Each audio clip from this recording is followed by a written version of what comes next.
Twin Flames coach with 16 years of research and study on soul energy, more than 2,500 counseling sessions on spirituality and twin flames across the world, practices on healing negative energy. For protecting humanity and well-being of mind, body, and soul.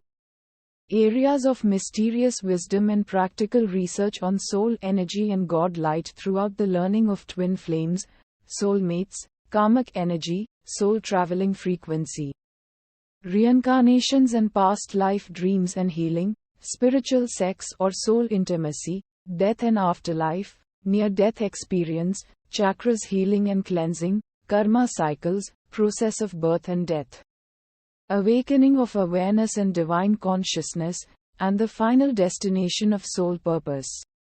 A bestow of secret wisdom on soul energy and divine light. Sibgat Khan. Hello twin flames. चलिए, मैंने बहुत से calls लिए हैं, not 1 to thousands of calls मैंने अब तक लिए हैं। उसमें अगर मैं बात करूं, आउट ऑफ 100 60 to 70% फेमिनिन से मुझे एक क्वेश्चन बार बार आता है और एक सिनेरियो मुझे लर्न करने के लिए, अंडरस्टैंड करने के लिए एक मौका मिलता है। वो सिनेरियो, वो प्रॉब्लम क्या है?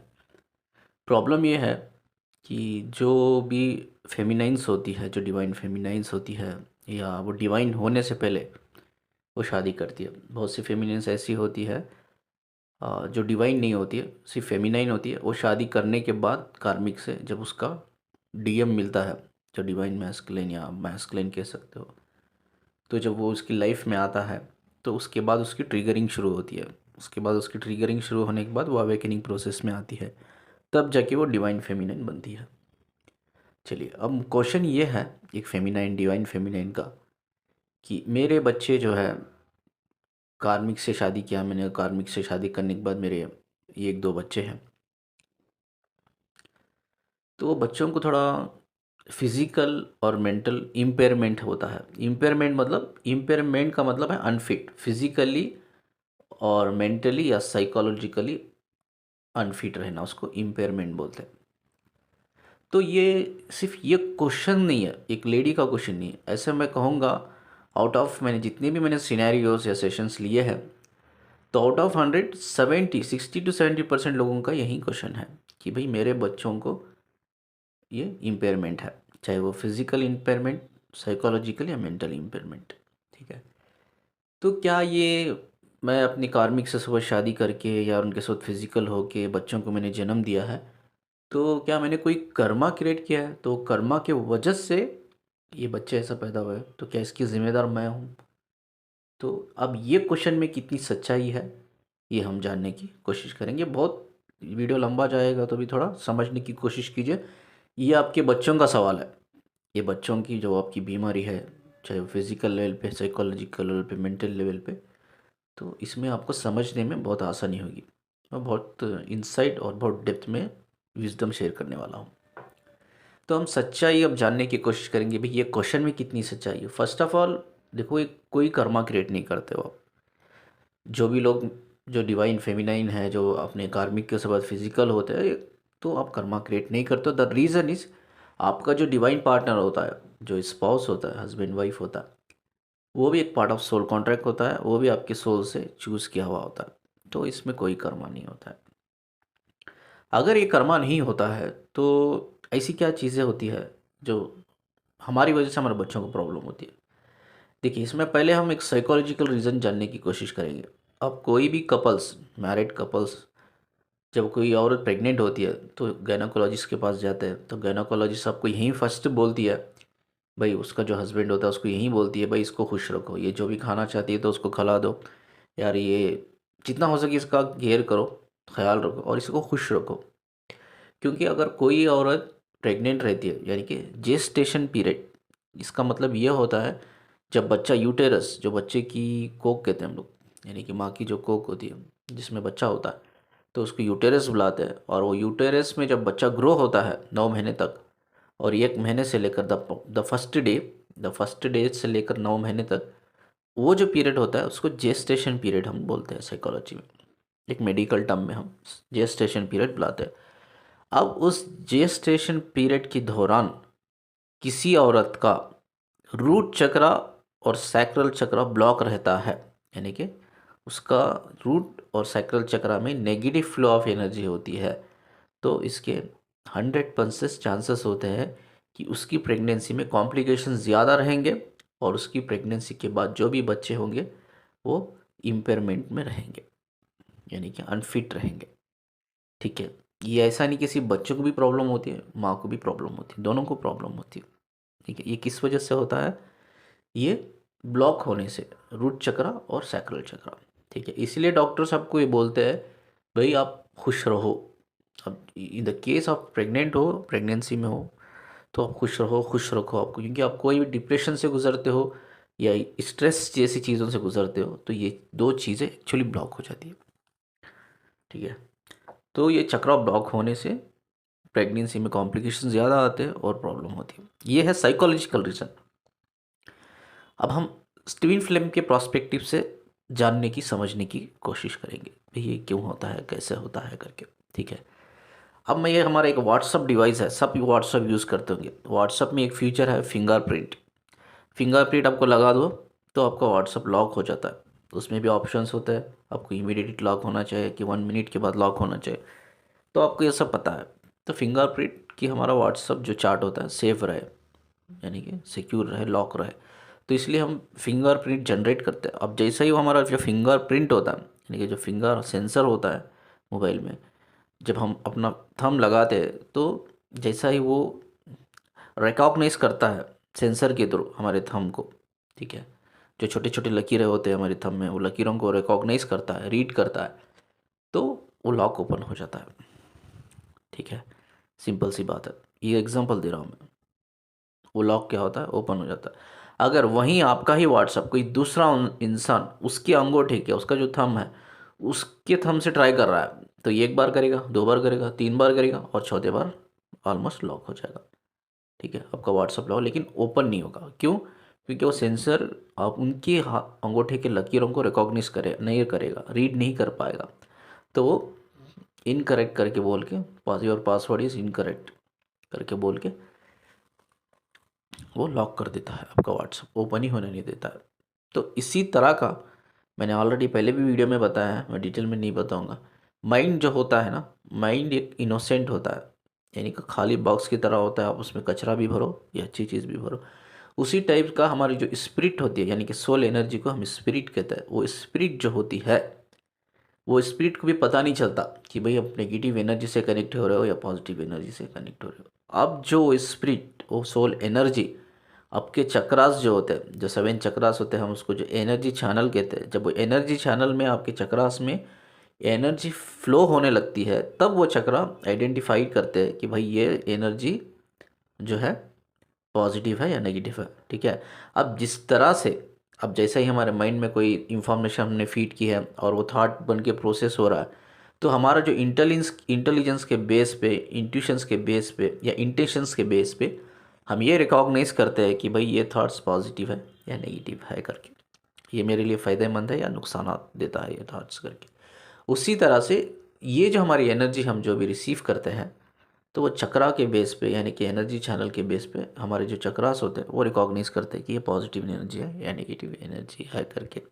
तो इसके वजह से क्या होता है, जब भी कोई फीमेल अपनी कार्मिक के सबब फिजिकल होती है या उनको होना पड़ता है मजबूरी से, तो मैंने जैसा एक वीडियो में कहा कि आपका कार्मिक आपको बुला रहा है, उससे पहले ही आपको एक इंट्यूशन आया था कि भैया मेरे साथ फिजिकल होने के लिए बुला रहा है, तो अभी भी आपका कार्मिक आपको टच भी नहीं करता है, लेकिन you are in a negative energy.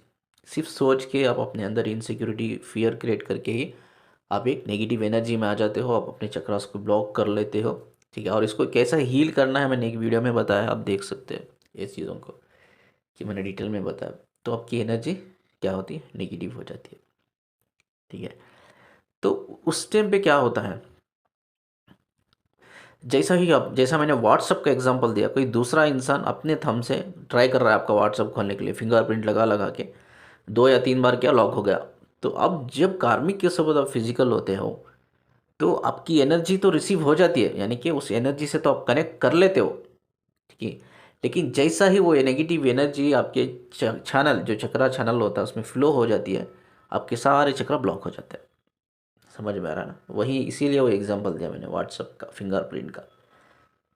तो उसी तरह का ये सिस्टम है व्हाट्सअप फिंगरप्रिंट का। जो सिस्टम है कोई दूसरा इंसान ट्राई करता है और 2 से 3 बार लॉक हो जाता है करने के बाद, तो उसी तरह के से तो एनर्जी तो आप रिसीव कर लेती है, आपकी सोल एनर्जी जो होती है, स्पिरिट होती है, वो एनर्जी से तो कनेक्ट हो जाती है, क्योंकि एनर्जी को पता नहीं होता what is positive and what is negative करके। लेकिन जब वो चक्रा में फ्लो होने लगती है, आपके एनर्जी चैनल में फ्लो होने लगती है, तो वो आपको ब्लॉक कर देती है। ठीक है। अब जेस्टेशन जो पीरियड होता है 9 महीने का, अब इस दौरान उस नेगेटिव एनर्जी की वजह से आपका रूट चक्रा और सैक्रल चक्रा ब्लॉक होने की वजह से, ठीक है, तो आपकी प्रेगनेंसी में कॉम्प्लिकेशंस या आपके बच्चे इम्पेयरमेंट में चले जाते हैं।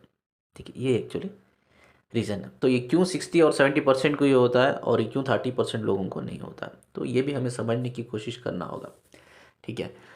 तो ये फीमेल ने मुझे ये क्वेश्चन पूछा कि सर मैं मेरा जो डीएम है, तो तभी भी वो आता है, वो एक पोस्ट में है और वो पोस्ट में उसकी छुट्टी 6 महीने में एक बार मिलती है, तो वो आता है, तो हम 1 महीना रहता है या 2 महीने रहते हैं, तो हम 7-8 बार मिलते हैं। 7-8 बार मिलते हैं तो उसमें 2-3 बार हम फिज़िकल भी हो जाते हैं। तो जब भी मैं फिज़िकल होती हूँ तो मुझे बहुत प्रॉब्लम होती है, हेल्थ इश्यूज़ होते हैं, प्रॉब्लम होती है। तो मुझे पता है, मुझे एक इंट्यूशंस है, मैं आई एम वेरी स्ट्रांग कि मेरा इंट्यूशन कहता है, और मुझे पता भी है कि मेरे अलावा उसकी लाइफ में और भी लड़कियां हैं, और वो लड़कियों के साथ भी वो फिज़िकल होता है, लेकिन उन लड़कियों को कुछ प्रॉब्लम नहीं होता। जब वो और लड़कियों के साथ भी फिज़िकल होता है तो उनको प्रॉब्लम नहीं होता, तो मेरे साथ जब वो फिज़िकल होता है तो मुझे क्यों प्रॉब्लम होती है, ये भी हमें समझना पड़ेगा। ठीक है। तो इनका ये क्वेश्चन जो है मैं बहुत क्लियरली बताना चाहता हूँ। देखिए, एनर्जी से इस दुनिया में, एनर्जी से, आपकी सोल एनर्जी से 2 लोग कनेक्टेड रहते हैं। ठीक है, 2 लोग कनेक्टेड रहते हैं। एक होता है आपके जो ट्विन फ्लेम्स होते हैं, ट्विन फ्लेम्स तो बहुत रेयर हो गए, मैं ज़्यादा बात नहीं करूँगा। और दूसरे भी ऐसे लोग होते हैं जो आपकी एनर्जी से, यानी कि आपकी डिवाइन लाइट से कनेक्ट होते हैं, यानी कि एनर्जी नहीं, डिवाइन लाइट से कनेक्ट होते हैं। एक डिवाइन लाइट से कनेक्ट जो होता है वो आपके ट्विन फ्लेम्स, दूसरा जो है एनर्जी के लाइट से जो कनेक्ट होता है वो है जो सच्ची मोहब्बत करते हैं। इसीलिए ना खुदा बहुत पसंद करता है मोहब्बत को, सच्ची मोहब्बत को। खुदा के बहुत करीब हो जाते हैं। जो सच्ची मोहब्बत करता है एक दूसरे से, वो बहुत खुदा के करीब होते हैं। ठीक है। तो जो सच्ची मोहब्बत, अनलिमिटेड यानी कि अनकंडीशनल लव, सही एक दूसरे के लिए इमोशंस, सही इमोशंस है, उन एक दूसरे के लिए कोई मतलब झूठ बोलना या धोखा देने की, यानी कि कोई माइंडसेट, नेगेटिव माइंडसेट है ही नहीं, लेकिन एकदम से बहुत क्लियर है वो अपनी लाइफ को लेकर या अपने रिलेशनशिप को लेकर, ये देखिए एक दूसरे से बहुत सच्चा प्यार करते हैं। तो ऐसे लोग भी जो सच्ची मोहब्बत करते हैं वो इमोशनली बहुत डेप्थ में कनेक्ट रहते हैं, और ऐसे लोग भी, ऐसे कपल्स भी अपनी सोल से कनेक्ट हो जाते हैं, यानी कि डिवाइन लाइट से कनेक्ट हो जाता है, ऑरा खुल जाता है उनका, क्योंकि उनकी नेगेटिव एनर्जी नहीं होती, पॉजिटिव होती है, तो इसलिए ऑरा ओपन होता है, तो वो सोल लाइट से कनेक्ट होकर वो हील करने लगते हैं। ठीक है। अब एनर्जी की हम बात करें, ठीक है, एनर्जी की हम बात करें, एनर्जी से चार चार टाइप की, मैंने पहले भी एक वीडियो में बताया कि 4 रास्ते होते हैं जहाँ हम एनर्जी से कनेक्ट करते हैं। ठीक है। पहला है इमोशंस, ठीक है, दूसरा है आपका इंटेंशंस, तीसरा है आपका चाहे वो नेगेटिव बिलीफ या थॉट्स हो या पॉजिटिव थॉट्स और बिलीफ हो। ठीक है। और चौथा है फियर्स, आपकी इनसिक्योरिटी और फियर्स। ये 4 रास्ते होते हैं जहाँ आप एनर्जी से कनेक्ट कर पाते हो। क्योंकि आप पूछ भी सकते हो कि सर हम तो कार्मिक से कोई इमोशनल कनेक्शन नहीं होता, तो हम क्यों उनकी एनर्जी से कनेक्ट होते हैं? आप एनर्जी से उनकी कनेक्ट होते हैं इसलिए because of the 4th point, insecurity and fears. आप इमोशनली कनेक्टेड नहीं होते, सही है, आप उनके सोबत इंटेंशनली भी कनेक्टेड नहीं होते। ठीक है। आप कनेक्ट कहाँ होते हो? 3rd पॉइंट में। आप नेगेटिव रहते हो उनको लेकर, बहुत नेगेटिव रहते हो, नेगेटिव थॉट्स, नेगेटिव बिलीव्स रहता है, 3rd point. And 4th point, your own insecurity, your own fears. ये 2 पॉइंट से आप उनकी एनर्जी से कनेक्ट करते हो। जब ये 2 पॉइंट से आप एनर्जी से कनेक्ट करते हो इन नेगेटिव वे, तो वो आपका स्पेशली रूट चक्रा और सैक्रल चक्रा ब्लॉक कर देता है। जब रूट चक्र, सैक्रल चक्र ब्लॉक हो जाता है तो ब्रेन के 1-2 हिस्से होते हैं, मैंने ऑलरेडी बहुत वीडियोस में बताया है, मैं अब नहीं बताऊंगा, जो वीडियोस मेरे चैनल में आप चेक कर सकते हैं। तो वो जो 2 हिस्से होते हैं, एक हिस्सा होता है जो हमारी बॉडी के अंदर इमोशंस को रिलीज़ करता है फीमेल के अंदर, और दूसरा हिस्सा होता है जो फीमेल के अंदर हार्मोन्स को रिलीज़ करता है। ये दोनों हिस्से ब्लॉक हो जाते हैं, हार्मोन्स और बॉडी के इमोशंस रिलीज़ नहीं होते, इसकी वजह से आप फील नहीं कर पाते हैं उस सेंसेशन को, फिजिकल सेंसेशन को, फिजिकल टच को आप फील नहीं कर पाते हो। आप एक डेड बॉडी बन जाते हो, जिसकी वजह से आप एक नेगेटिव एनवायरनमेंट, एक नेगेटिव एनर्जी में आते हो। और नेगेटिव एनर्जी बढ़ने के बाद वो आप, जैसा मैंने कहा एक वीडियो में कि भाई मैन जो होता है, इंसान जो होता है, मर्द जो होता है, मैस्कुलिन जो होता है, वो एनर्जी गिवर होता है, और जो फेमिनाइन होती है वो एनर्जी रिसीवर होता है। अब जैसा ही आप मैस्कुलिन से एनर्जी रिसीव करते हो वो नेगेटिव वे में, तो वो रिसीव एनर्जी से तो कनेक्ट कर लेते हो, लेकिन वही नेगेटिव एनर्जी जब आपके चक्रा चैनल में फ्लो होने लगती है तो आपके स्पेशली आपका रूट और सैक्रल चक्र ब्लॉक हो जाता है। जैसा ही आपको रूट और सैक्रल चक्र ब्लॉक होता है सर, तो बहुत से प्रॉब्लम्स क्रिएट होते हैं। उसका भी वीडियो बनाया मैंने, चेक कीजिए। अब जो भी प्रॉब्लम्स क्रिएट होते हैं, इन केस कि आप प्रेगनेंसी भी अकर हो गई उसी सिचुएशन में, नेगेटिव सिचुएशन में, ब्लॉक की सिचुएशन में प्रेगनेंसी अकर हो गई, देर इज़ 100% चांसेस कि आप प्रेगनेंसी की कॉम्प्लिकेशंस आते हैं, बच्चे इम्पेयरमेंट पैदा होते हैं। ये एक रीज़न है, ठीक है। और दूसरा रीज़न ये है, जैसा वो फीमेल ने पूछा कि वो दूसरी लड़कियों की सोबत भी इन्वॉल्व होता है तो उनको प्रॉब्लम नहीं होती, मुझे प्रॉब्लम होती है करके। कोई भी इंसान इमोशनली कनेक्टेड नहीं है, ना उसके इंटेंशन से कनेक्ट है, ना उसको कोई फियर्स है, ना उसको कोई इम्पैक्ट पड़ता है उसके थॉट्स का, उसके बिलीफ का। ये चारों चैनल होते हैं एनर्जी से कनेक्ट करने के। अब ये चार चैनल भी इसके क्लियर है। अब सोचिए एक लड़का लड़की एक दूसरे के साथ रिलेशनशिप में, but only casual relationship, emotionally connected नहीं है, उनको एक दूसरे के इंटेंशन से फ़र्क नहीं पड़ता, क्योंकि ऑलरेडी उन्होंने बोल दिया है भाई हम कैजुअल रहेंगे, ठीक है, कैजुअल, हम लोग साथ में रहेंगे, लिविंग में भी रहेंगे, या लिविंग में नहीं रहेंगे तो हम फिजिकल भी होंगे, एक दूसरे के साथ एक्सपीरियंस करेंगे, सेक्स को एक्सपीरियंस करेंगे, हम फिजिकल होकर चीज़ों को एक्सपीरियंस करेंगे, लेकिन हम कोई कमिटमेंट नहीं करेंगे। अगर चीज़ें वर्कआउट होती है हमारे रिलेशनशिप में, देन वील गो फॉरवर्ड, हम आगे देखेंगे कि क्या करना है करके। तब तक हमारी चीज़ें हमारी लाइफ में वर्कआउट नहीं होती, then we will contribute to each other, हम एक दूसरे को एक्सपीरियंस करेंगे, हमारे रिलेशनशिप को ग्रो करेंगे, सीखेंगे, लर्निंग करेंगे और सेक्स को एक्सपीरियंस करेंगे, ठीक है, दोनों मिलके, चाहे आप लिविंग में रहकर करो या बॉयफ्रेंड गर्लफ्रेंड की रिलेशनशिप में रहकर करो। ये यानी कि एक काइंड ऑफ कैजुअल और ओपन रिलेशनशिप आप बोल सकते हो, ठीक है। इसमें क्या होता है, कपल्स जो होते हैं ना इमोशनली कनेक्टेड होते हैं, ना इंटेंशन से कनेक्ट होता है, ना उनके अंदर एक दूसरे को लेकर कोई थॉट्स, कोई इमोशंस यानी कि कोई बिलीव नहीं होता है, और कोई फियर या इनसिक्योरिटी नहीं। ये बहुत ओपन इनफ होते हैं एक दूसरे के रिलेशनशिप के लिए। भाई जिस दिन वर्कआउट नहीं होता है उस दिन ब्रेकअप, जब तक वर्कआउट होता है साथ में रहेंगे, एक्सपीरियंस करेंगे, जिस दिन वर्कआउट नहीं होता ना उस दिन ब्रेकअप कर लेंगे। ऐसे बहुत से कपल्स हैं ओपन रिलेशनशिप में, कैजुअल रिलेशनशिप में रहते हैं, तो उनको कोई फ़र्क नहीं पड़ता। जब वो फिजिकल होते हैं एक दूसरे के साथ, वो उनकी एक दूसरे की एनर्जी से कनेक्टेड नहीं होते। जैसा मैंने, ये चार चैनल होते हैं कनेक्ट करने के, वो चार चैनल भी कनेक्ट नहीं कर रहे हो, मतलब उनका जो फिजिकल रिलेशनशिप या सेक्स जो उनके बीच में होता है वो सिर्फ एक बॉडी के लेवल पे होता है, स्किन के लेवल पे होता है, यानी कि एक मास के लेवल पे होता है, एनर्जी के लेवल पे नहीं होता। सोल तो छोड़ दो, दूर की बात है, सोल तो दो ही लोग कनेक्ट कर सकते हैं, एक ट्विन फ्लेम्स, दूसरा जो लोग सच में सच्ची मोहब्बत करते हैं वही लोग, और उसके अलावा कोई सोल से कनेक्ट कर ही नहीं सकते। हाँ, एनर्जी से कनेक्ट कर सकते हैं, उसके चार चैनल है जो मैंने बोल दिया है, लेकिन अभी ये चार चैनल भी एक्टिवेट नहीं है इनके, क्योंकि बहुत कैजुअल है, ओपन है। तो ये सेक्स कर रहे हैं तो कहाँ कर रहे हैं, सिर्फ बॉडी लेवल पे कर रहे हैं, तो इनको प्रॉब्लम नहीं होती। लेकिन आप जब कार्मिक के साथ इन्वॉल्व हो रहे हो फिजिकली तो आपको प्रॉब्लम हो रही है, ठीक है। आप ट्विन फ्लेम के साथ इन्वॉल्व हो रहे हो तो आपको प्रॉब्लम हो रही है, ठीक है। तो देखिए, मैंने एक चीज़ बता दिया, कार्मिक का तो मैंने बता दिया, आपकी फियर से आप कनेक्ट रहते हो, इनसिक्योरिटी से आप कनेक्ट रहते हो, इसीलिए आप उनसे, उनकी एनर्जी से कनेक्ट हो जाते हो। अब उनके लिए नेगेटिव थॉट, नेगेटिव बिलीव्स में रहते हो, तो इसीलिए आप उनकी एनर्जी से कनेक्ट है। तो अब ये क्या चीज़ है भाई, जब हम ट्विन फ्लेम से भी कनेक्ट होते हैं तो हमें प्रॉब्लम होती है। देखिए, ट्विन फ्लेम्स तो दो टाइप के होते हैं, एक अवेकन होता है, एक अनअवेकन होता है, ठीक है। मैं तो ये कहूँगा, जब आपका अवेकन ट्विन फ्लेम भी नेगेटिव हो, जब आप नेगेटिव होने के दौरान आप उनके साथ फिजिकल हो तो भी आपको प्रॉब्लम होती है, ठीक है। आप किसी के साथ फिजिकल होते हैं तो मोर इम्पॉर्टेंट इज, आपको ये मेक श्योर करना पड़ेगा आप और वो पार्टनर दोनों पॉजिटिव एनर्जी में, फ्रीक्वेंसी में रहना चाहिए, ठीक है। तभी चीज़ें आपको प्रॉब्लम नहीं देगी, तभी आप हील कर पाओगे, ठीक है। हील तभी कर पाओगे लेकिन आप सोल से कनेक्ट कर पाओगे, लेकिन जब तक आप सोल से कनेक्ट नहीं कर पाओगे हील नहीं कर पाओगे। लेकिन हाँ, आपको प्रॉब्लम ज़रूर नहीं होगी, प्रॉब्लम ज़रूर है, यू विल फील, आप रिलैक्स और पीस फील करेंगे, आपको प्रॉब्लम या अनकंफर्टेबल जैसी कोई चीज़ नहीं होगी।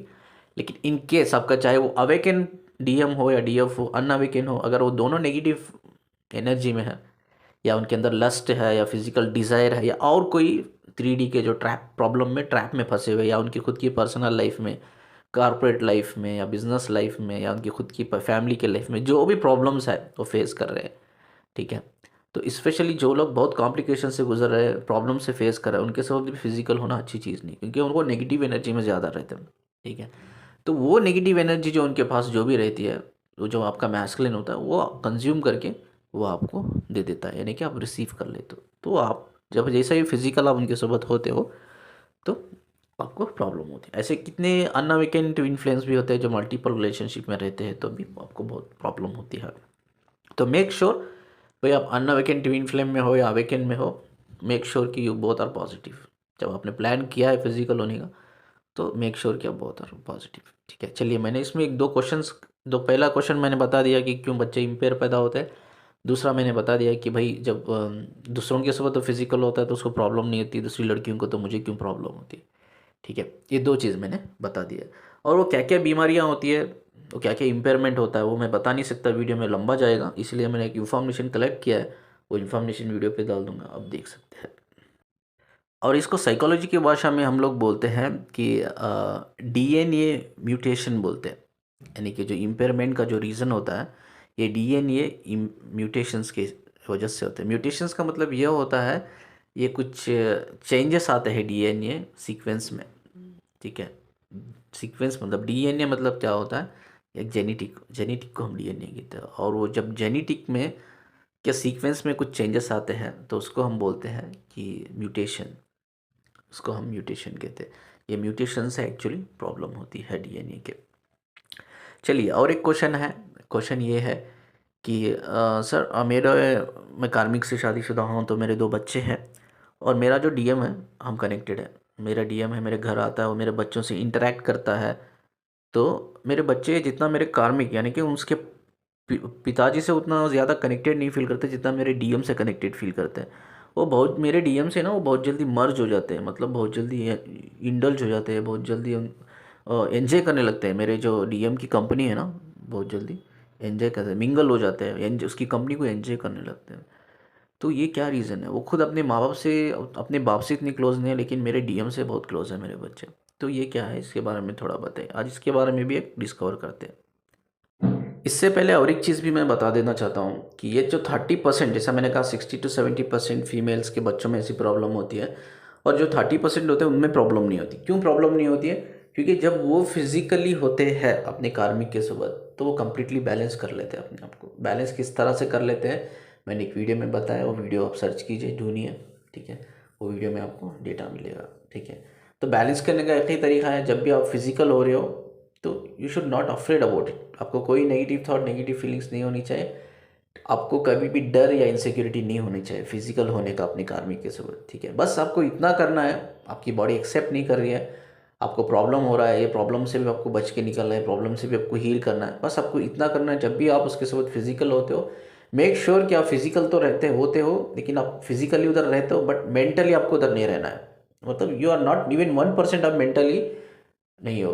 तो बहुत से कार्मिक बोलते भी होंगे अपने जो वाइफ को कि भाई तेरे से जब फिजिकल होता हूँ तो यार ऐसा फील होता है कि कोई डेड बॉडी के साथ मैं कर रहा हूँ। तो ये ऐसा होता है कि जब उनको ये फीलिंग आ जाती है भाई मैं किसी डेड बॉडी के साथ मैं इन्वॉल्व हो रहा हूँ, तो लेटर क्या होता है, वो खुद इंटरेस्ट चल जाता है आप में, उनका इंटरेस्ट चल जाता है, वो खुद छोड़ देते हैं आपको, खुद आपसे दूर हो जाते हैं, ठीक है। तो ऐसा आपको क्या करना है कि आपको मेंटली आपको डिसअपियर हो जाना है कम्प्लीटली, नॉट इवन 1%। आप कहीं भी चल जाओ मेंटली, कुछ भी ख्यालात। मैंने एक वीडियो बनाया, एक उसमें मैंने प्रैक्टिकल सिनेरियो शेयर किया, यानी कि प्रैक्टिकल जो सेशन मैंने लिया है उनके साथ, जो सेशन के डेटा मैंने शेयर किया है, तो आपको हेल्प होगी समझने में। अब जो क्वेश्चन इन्होंने पूछा है कि मेरे जो बच्चे हैं बहुत मेरे जो डीएम है, डीएम से बहुत ज़्यादा कनेक्टेड फील करते हैं करके, वो रीज़न ये है, देखिए जब आपके बच्चे हैं उनका जो डीएनए है वो डीएनए कार्मिक का ही है, और आपका और कार्मिक का डीएनए, और जो डीएनए जो कंट्रीब्यूशन होता है 50-50% होता है, ठीक है। 50% मदर का कंट्रीब्यूशन होता है और 50% फादर का कंट्रीब्यूशन होता है, ठीक है। आपको पता होगा कि क्रोमोसोम्स होते हैं, क्रोमोसोम्स 2 टाइप के होते हैं, मेल के अंदर XY का कॉम्बिनेशन होता है और फीमेल के अंदर XX का कॉम्बिनेशन होता है। तो हमारे इंडिया में ये भी बहुत बड़ी प्रॉब्लम है कि जब कोई औरत लड़की पैदा करती है तो उसको बहुत टार्चर किया जाता है। तो ये समझना चाहिए कि लड़का जब पैदा होता है उसके लिए क्रोमोसोम्स का 2 कॉम्बिनेशन की ज़रूरत होती है, एक्स एंड वाई।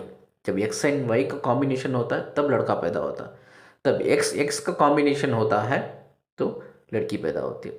तो लड़का पैदा होने के लिए वाई कॉम्बिनेशन की ज़रूरत होती है। लड़का पैदा होने के लिए, मैं रिपीट कर रहा हूँ, वाई कॉम्बिनेशन यानी कि वाई क्रोमोसोम्स की ज़रूरत होती है। और वाई क्रोमोसोम सिर्फ मेल में होता है, फीमेल में नहीं होता, ठीक है, लड़का पैदा करने के लिए। और लड़की के लिए एक्स होता है।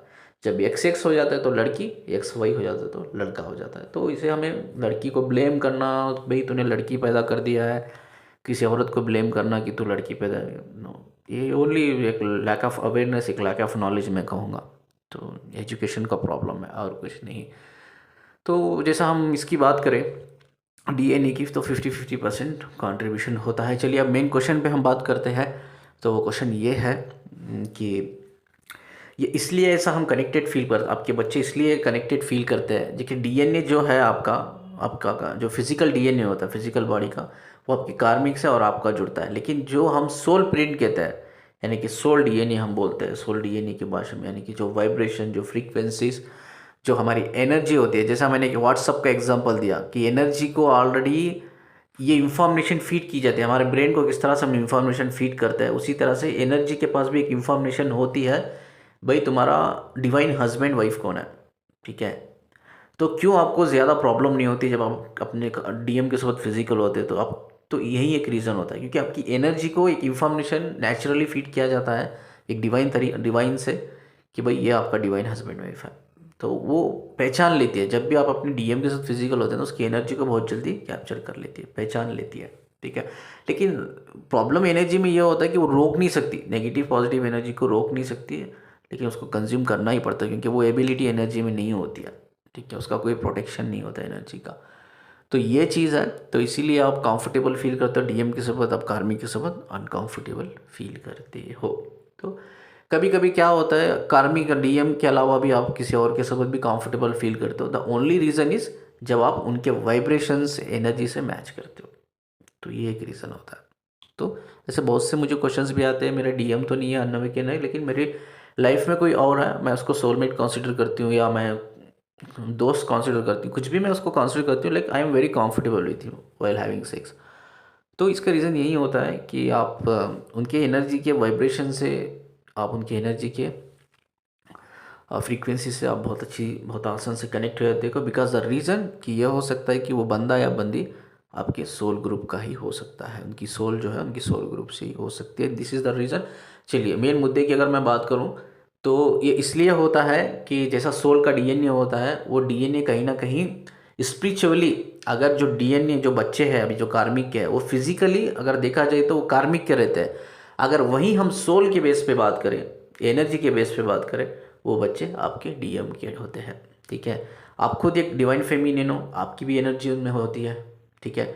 और जो डीएनए तो सिर्फ फिजिकल बॉडी का होता है, वो कार्मिक का होता है और आपका होता है। लेकिन जब सोल की बात आती है, सोल की डीएनए की बात होती है, सोल के ब्लूप्रिंट की बात होती है, ठीक है, जब वाइब्रेशंस एनर्जी की लाइट की बात होती है, तो वो कनेक्टिविटी जो होती है ना आपकी डीएम से जुड़ी हुई रहती है, ठीक है।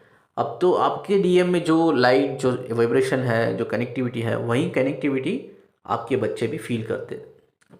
ये चैनल कैसा होता है, आप डिवाइन फेमिनिन हो, आपका बंदा जो है या मैस्कुलिन है या divine masculine, does not matter, ठीक है। लेकिन कनेक्टिविटी आप बच्चे जो होते हैं बीच में होते हैं, वो आपका कनेक्शन आपके जो बच्चे होते हैं आपसे रिसीव करते हैं। जो सोल कनेक्शन होता है, जो डीएनए होता है, वो आपसे रिसीव करते हैं। जैसा कनेक्शन आपके बच्चे आपसे रिसीव करते हैं, वैसा ही सेम कनेक्शन वो आपके डीएम से भी रिसीव करते हैं। इसीलिए वो अपनी कार्मिक से भी ज़्यादा, यानी कि अपने खुद के बायोलॉजिकल फादर से भी ज़्यादा, वो आपके डीएम से ज़्यादा इमोशनली कनेक्टेड होते हैं, स्पिरिचुअली कनेक्टेड होते हैं, ठीक है। बिकॉज वो, जैसा मैंने कहा कि इसीलिए हम बोलते हैं कि यार जो ट्विन फ्लेम्स होते हैं ना, वो डिवाइन हस्बैंड वाइफ होते हैं, ठीक है। वो सोल लेवल पे होता है, इट्स नॉट बॉडी लेवल, ठीक है।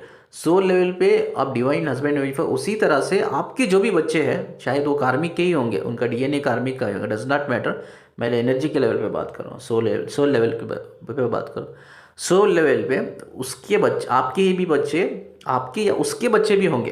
वो कार्म जो आपका डीएम है, उसकी शादी, वो भी किसी कार्मिक की शादी करके उसके भी बच्चे होंगे, उसके भी बच्चे और आपके भी बच्चे सोल लेवल पे वो एक्चुअली आपके ही बच्चे होते हैं। समझा करो, मैं बहुत डेप्थ की बात कर रहा हूँ आपकी, क्योंकि आपकी जो एनर्जी होती है ना, वो आपकी एनर्जी बच्चे आपसे जो रिसीव करते हैं, एक माँ से रिसीव करते हैं, वही आपके डीएम से रिसीव करते हैं। तो यही वाइस वर्सा होता है, ठीक है।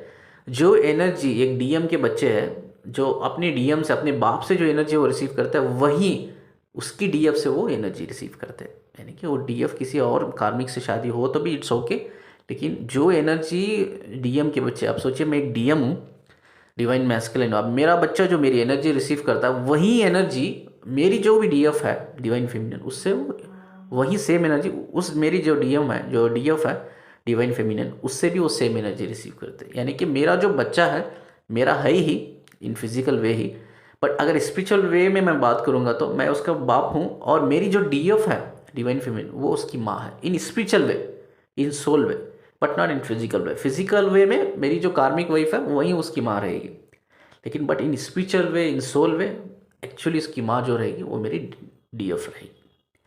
तो यही एक रीज़न है जहाँ हम कनेक्टेड होते हैं। आप बहुत डेप्थ में जा सकता हूँ मैं इसको लेकर, लेकिन वीडियो ऑलरेडी 30 मिनट्स का चल गया है, तो लंबा जाएगा तो वीडियो मतलब इम्पैक्ट ख़राब होगा। लेकिन लोग, बहुत से ऐसे लोग हैं भाई, मैं चाहता हूँ कि यार जो सुनना चाहता हूँ तो वो सुनेगा ही, सिंपल सी बात है। मैं चाहता हूँ कि इन्फॉर्मेशन सभी सुने मेरी, तो बेटर कि मैं कोशिश करता हूँ कि वीडियो छोटा हो। तो चलो, वीडियो बहुत लंबा चल गया, 30 मिनट्स के ऊपर हो गया अभी, तो मैं बहुत डेप्थ में जाके उसको क्लियर कर सकता हूँ, लेकिन मैं और जाना नहीं चाहता। बस इतना समझ जाओ कि ये सोल लेवल पे आप किसी और से शादीशुदा हो तो भी it's does not matter, but लेकिन अगर आप रियल ट्विन फ्लेम्स हो तो आप उनके स्पिरिचुअल माँ बाप भी हो, जैसा आप स्पिरिचुअल हस्बैंड वाइफ हो। आई होप कि आप आंसर्ड योर क्वेश्चन। इसके अलावा कोई हो तो कमेंट में पूछ सकते हो, और पर्सनल हो तो मेल कर सकते हो, या सेशन के लिए मेल कर सकते हो, ठीक है। शुक्रिया जी मुझे सुनने के लिए, और मोर इम्पोर्टेंट चीज़ हो सके तो शेयर कीजिए, सब्सक्राइब कीजिए जो नए आ रहे हैं चैनल में। धन्यवाद जी सुनने के लिए, शुक्रिया। We're all twin flames. I would appreciate it if you would join me in exploring the universal truth among true twin flames, as this would be a blessing to overcome the pain and heal. In order to go forward towards unconditional love and soul purpose, hence all you have to do here is subscribe and share my channel. Thank you for your love and patience. Ruhaniyat Sebgat Khan.